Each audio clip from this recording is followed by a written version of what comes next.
পহেলা বৈশাখকে সামনে রেখে ব্যস্ততা বেড়েছে কুমিল্লার হোমনা উপজেলার শ্রীমদ্দি গ্রামের বাঁশি কারিগরদের।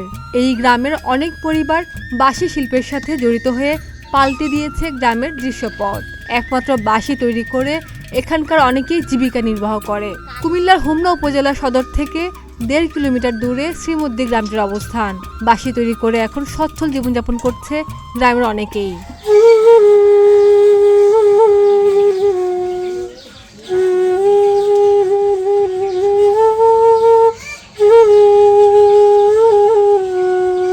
গ্রাম ঘুরে দেখা যায় এই গ্রামের অনেক পরিবারের আঙিনায় ও অলিগলিতে ছড়িয়ে ছিটিয়ে রয়েছে বিভিন্ন রকমের ডিজাইনের বাঁশি।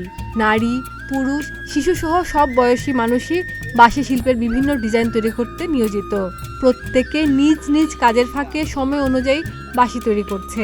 এইভাবে কাটছে শ্রীমদ্দি গ্রামের অনেক পরিবারের জীবনধারা। এখান থেকে বিভিন্ন ডিজাইনের বাঁশের তৈরি পণ্য চলে যায় ঢাকা সহ দেশের বিভিন্ন বড় বড় মার্কেটগুলোতে।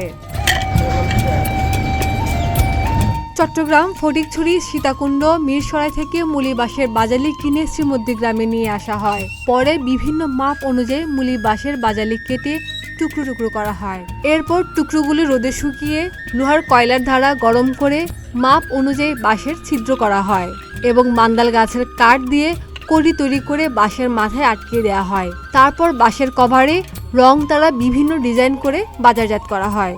2 লক্ষ টাকার মুলি বাঁশের বাজালি কিনে বাঁশি তৈরি করে 5 থেকে 6 লাখ টাকা পর্যন্ত বিক্রি করতে পারে শিল্পীরা। আর এইভাবেই প্রজন্ম থেকে প্রজন্ম ধরে বাঁশি তৈরির সঙ্গে যুক্ত পরিবারগুলো। আমার বাইরের লগে ছোটবেলার তেলে লেখাপড়া করতারই নাই, বাঁশির কাজ করতাম। আমার সব বাইরে লেখাপড়া করছে, আমার বানাইছে ভাই বাঁশিওয়ালা, কয় তুই বাঁশির কাম করি। আমি এটিতে মনে করেন কাটাজি কাটার পরে মনে করেন এটিতে গাই করবো, তারপর এটা প্যাক দিয়া ফোড়া দিয়া ডিজাইন করব। মনে করেন এই বাঁশির কামের ফাঁকে ফাঁকে আমি আবার এক কাজ শিখছি। আমার আনার ওস্তাদ আছে বাবুসি, তার থেকে বাবুসিগিরিও করি। লোয়া কাটার আঙ্গাইয়া সেই আংরা এনে দে আমার আব্বা মনে করেন কাজ করে। মানে আংরার লেগে আমার আব্বা খুব টেনশনে আছে। মানে মনে করেন ফাঁকা শিখাম আমার পড়তে হবে না।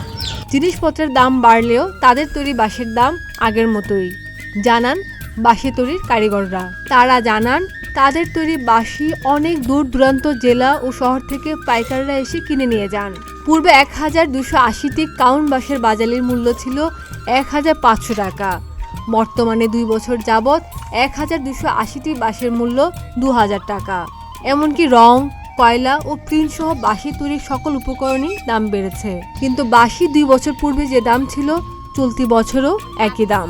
40 বছর ধরে করতেছি আমরা বাঁশিটা। ঢাকা চকবাজার বেশি, অন্য জায়গায়ও যায়, অনেক জায়গায় যায়, খুলনা, বরিশাল, বগুড়া, তারপরে আরও অন্য বিদেশ, বাহির বিদেশও যায়। বর্তমানে কারিগর নাই। আর যে ব্যবসাটা এরকম তিন উন্নত হয় না কি, খাইয়ে লইয়া চলতে পারি। ব্যবসাটা ড্যাম হয়ে গেছে, পয়সা করি নাই, চালান মালান আনন্দ জানা যা ওই আমরা কয়েকজন আন পারি, আর সব যে আর আসিল বাদ হয়ে গেছে।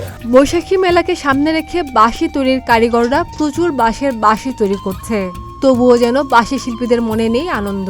অনেকেই কাজ ছেড়ে দিয়ে অন্য পেশায় নিয়োজিত হয়েছে। ফলে দেখা দিয়েছে কারিগর সংকটও। একটা বাঁশি মনে করে হাতে উঠে 13 বার আবার একটা বাঁশি আছে মনে করেন বাঁশি মনে করেন খাটনি তবে কষ্ট লাগে বানাইতে, আবার মনে করি আবার খরচও বেশি। এই যে মনে করি মেলায় যায়, নানান সবখানে যায়। বাঁশি শিল্পীদের দাবি সরকারের সহযোগিতা পেলে এসব বাঁশের উপকরণ বিদেশে রপ্তানি করে সুনাম বয়ে আনতে পারবে। খাদিজা নিপা, প্রতিদিনের বাংলাদেশ।